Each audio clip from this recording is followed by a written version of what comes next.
Hello दोस्तों, मैं ऋतिका चावला, आपकी मेंटोर, आपकी दोस्त, आपको गाइड करने आती हूँ इस चैनल पे for RBI grade B, NABARD grade A और बहुत सारे रेगुलेटरी एग्जाम्स के लिए। सिर्फ गाइड ही नहीं करती, मेरी कोशिश रहती है मैं जो आपको पढ़ाती हूँ वो भी बहुत अच्छे से पढ़ाऊँ ताकि आपके पेपर में वो काम आए। आज मैं बात करने आई हूँ नाबार्ड ग्रेड ए के बारे में और मैं दिल से क्यों सोचती हूँ और क्यों मानती हूँ कि ये एक बेस्ट जॉब है, यही आज आपको बताने आई हूँ। ये मुद्दा शायद इतना बड़ा नहीं है कि मैं इस पे वीडियो बनाती, क्योंकि ये आए दिन हम डिस्कस करते रहते हैं किसी ना किसी और फॉर्म में, किसी ना किसी और वीडियो में। लेकिन क्योंकि मुझे ऐसा लगता है कि बहुत बच्चे आज भी नाबार्ड को उतनी ज्यादा इज्जत और उतनी ज्यादा प्रोफाउंडनेस से नहीं देखते जितना ये डिजर्व करता है। That is why this video is here. ठीक है, तो चले आगे बढ़ूंगी मैं फटाफट से इस वीडियो में, लेकिन उससे पहले आपके साथ आपको रिक्वेस्ट करना चाहूंगी। हमारे चैनल पे बहुत अच्छी वीडियोस मिलती हैं, मैं हूं, मेरे साथ और भी बहुत अच्छे फैकल्टीज हैं। आपको उन सब की वीडियोस एक्सेस मिल पाएंगी अगर आप हमारे चैनल को सब्सक्राइब करेंगे। ठीक है, also you can download our mobile application, क्योंकि जब आप तैयारी कर रहे हैं तो आपको कोर्स चाहिए, आपको कंटेंट चाहिए ही चाहिए। या तो खुद ढूंढ लो जा जाके, जो बहुत एफर्ट लगता है, या फिर एक कोर्स बाय कर लो। हमारे कोर्स एक बहुत ही डिस्काउंटेड प्राइस पे हमारे ऐप से आप ले सकते हो। ठीक है, चलिए मुद्दे पे आती हूँ नाबार्ड ग्रेड ए के बारे में। मैं इतनी बार नाबार्ड ग्रेड ए के बारे में अच्छी बातें कर चुकी हूँ खुद, सिलेक्टेड कैंडिडेट्स को लाके, रिटायर्ड ऑफिसर्स को लाके, प्रमोटेड ऑफिसर्स को लाके, कि यू नो मेरा खुद का ये जो मानना है वो स्ट्रांग होता जा रहा है। लेकिन बहुत सारे नए बच्चे आज भी ऐसे हैं जिनको ऐसा लगता है कि यार नाबार्ड नहीं, आरबीआई करना चाहिए, या मेरा सपना तो यूपीएससी था, मैं नाबार्ड क्यों करूं। या जो एएफओ एग्रीकल्चर बैकग्राउंड से हैं, एएफओ की तैयारी कर रहे हैं, वो समझते हैं कि नाबार्ड का क्या रेलेवेंस है, नाबार्ड का क्या होता है। बट बाकी जनरल कैंडिडेट्स जो ज्यादातर grade A officers generalist post के लिए अप्लाई करते हैं, उनको इतना नहीं पता होता नाबार्ड के बारे में। उनको लगता है ठीक है, एक अच्छी जॉब है, ग्रेड ए ऑफिसर बन रहे हैं, सैलरी अच्छी है। बट मैं आपको बताऊंगी कि उसके साथ साथ और क्या चीजें हैं जो नाबार्ड आपको बहुत अच्छी दे रहा है। सबसे पहली चीज, बैंकिंग इंडस्ट्री में one of the top notch jobs है ये। रेगुलेटर है रिजर्व बैंक ऑफ इंडिया आपकी बैंकिंग इंडस्ट्री का, उसकी नौकरी सबसे ऊपर मानी जाती है। उसके बाद अगर हम बात करें तो NABARD is not a regulator, but it's kind of a facilitator कह सकते हैं, डेवलपमेंटल इंस्टीट्यूशन है। और इसका काम है, और सुपरविजरी तो ऑफ कोर्स है ही इसका काम, सुपरवाइज करना। जैसे आरआरबीज हैं और जो आपके बैंक्स रहते हैं रूरल प्रोस्पेरिटी के लिए, उन सबको सुपरवाइज करता है। तो यहाँ पे जो आपको काम मिल रहा है ना, वो सेंट्रल गवर्नमेंट का काम मिल रहा है। आप सेंट्रल गवर्नमेंट को ज्वाइन कर रहे हो। आप याद रखिएगा, आप ऑफिसर बन रहे हो सेंट्रल गवर्नमेंट में यहाँ पे। प्लस साथ में आपको जो काम करने का मौका मिल रहा है वो तो आप करोगे ही बैंकिंग इंस्टीट्यूशंस के साथ में। बैंक लोन लेने आते हैं, फाइनेंशियल इंस्टीट्यूशंस आते हैं, बहुत सारे सेल्फ हेल्प ग्रुप्स आते हैं, एफपीओज आते हैं लोन लेने के लिए अपने प्रोजेक्ट्स लेके।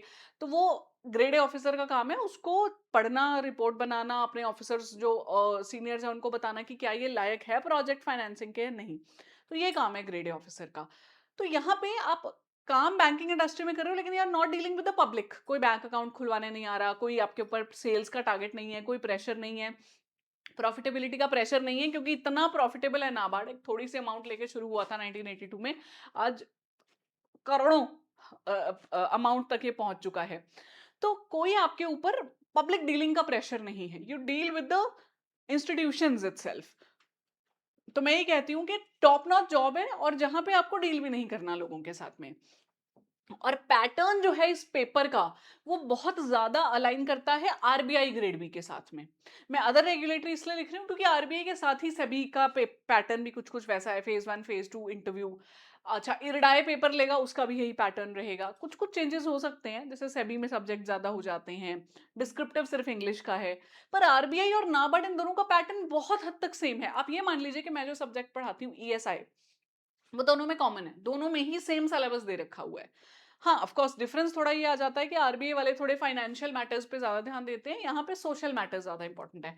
बट पैटर्न अलाइन करता है। तो अगर आप आरबीआई की तैयारी कर रहे हो, नाबार्ड तो आपको देना ही चाहिए। मैंने एक टॉपर है हमारी, मिस ऋतिका चाटक, उनका आप इंटरव्यू सुनिएगा, हमारे चैनल पे आपको मिल जाएगा। शी स्टार्टेड हर प्रिपरेशन, जैसे होता है ना कि यूपीएससी करना है, एयरफोर्स में जाना है, कॉम्पिटिटिव एग्जाम्स की तैयारी करनी, आरबीआई दिया, दिल टूट गया, नहीं हुआ। उसके बाद नाबार्ड दिया कि चलो ठीक है ये मुझे बेस्ट देना है, नाबार्ड में सिलेक्ट हो गई, and today she is an officer, है ना। तो नहीं नहीं, I am so sorry, NABARD दे रही थी वो, नाबार्ड की तैयारी कर रही थी वो, then she got selected in RBI. तो ये भी एक कहानी है कि तैयारी नाबार्ड की शुरू की थी उन्होंने, पहुंच गई आरबीआई तक, आज आरबीआई में ऑफिसर हैं। मेरे को इसलिए अचानक से याद आया बिकॉज की पोस्टिंग तो सच उनकी आरबीआई में है। तो पॉइंट इज, अब तैयारी करते हो जिस चीज की और पहुंच जाते हो कहाँ, ये पेपर देने के बाद ही पता चलता है। थर्ड, ये अचीवेबल है। व्हाई डू आई से दिस, क्या बाकी पेपर्स अचीवेबल नहीं है? देखो फिर भी एक फार फेच ड्रीम लगता है जब हम देखते हैं लाखों कैंडिडेट्स अपीयर कर रहे हैं आरबीआई में, ठीक है, और भी हर एग्जाम में ही आज तो इंडिया में कंपटीशन है। नाबार्ड एक ऐसा नौकरी है आज भी 2026 तक भी जहां बहुत ज्यादा लोग अप्लाई नहीं करते हैं, लैक्स में नहीं पहुंचे हैं इसके अभी तक जो नंबर ऑफ एप्लीकेंट्स हैं। तो कंपटीशन थोड़ा सा कम है, पोस्ट भी बहुत ज्यादा नहीं है, लेकिन अगर आप देखो तो कहाँ पे पोस्ट बहुत ज्यादा जहां भी आती है वहां भी बहुत ज्यादा कंपटीशन है। तो यहाँ अभी भी अगर आप फुल एफर्ट मार के तैयारी करो, नाबार्ड में क्लियर होने के चांसेस ज्यादा हैं बच्चों के, क्योंकि पैटर्न इस तरीके का बनाया गया है। तो this is the reason NABARD grade A paper बहुत बढ़िया है, और नौकरी क्यों बहुत बढ़िया है ये तो मैं आपको बताती ही रहती हूँ। काम बहुत अच्छा है, प्रमोट होते रहोगे, सैलरी भाई रिवाइज होके इन हैंड सैलरी 1,30,000 पहुंच चुकी है, 1,10,000 हुआ करती थी पहले। 44,000 बेसिक पे थी, 62,500 कर दी है बेसिक पे इन्होंने। इसी के ऊपर अलाउंसेस होते हैं, तो महंगाई भत्ता, डियरनेस अलाउंस, ग्रेड अलाउंस, ये सब मिला के आपका जो इन हैंड सैलरी 1,30,000 है। लेकिन ये सैलरी है, इसके अलावा बहुत पर्क्स मिलते हैं आपको। आप सरकारी ऑफिसर हो भैया, आपको स्पेशल अलाउंस मिलेंगे, ब्रीफ केस अलाउंस मिलेगा, स्पेक्टिकल अलाउंस मिलेगा, न्यूज़पेपर अलाउंस मिलेगा, फ्यूल अलाउंस मिलेगा, हाउस हेल्प अलाउंस मिलेगा, डिस्पेंसरी अलाउंस मिलेगा, जो मिला के आपका पैकेज करीब करीब 20 लाख रुपए पर एनम चला जाता है। और इसमें अगर हम एडिशनल और चीजें कर दें, जो आए दिन कुछ ना कुछ आपको सोडेक्सो कूपन्स मिलते हैं, कुछ एक्स्ट्रा काम किया है बेनिफिट्स मिलते हैं, तो टच कर जाता है ये पैसा, इससे भी ऊपर 22-23 तक चला जाता है। सैलरी बहुत अच्छी है, नौकरी बहुत अच्छी है, और आज ये बैंकिंग इंडस्ट्री की टॉप जॉब है, मैं फिर से कहूंगी आपसे।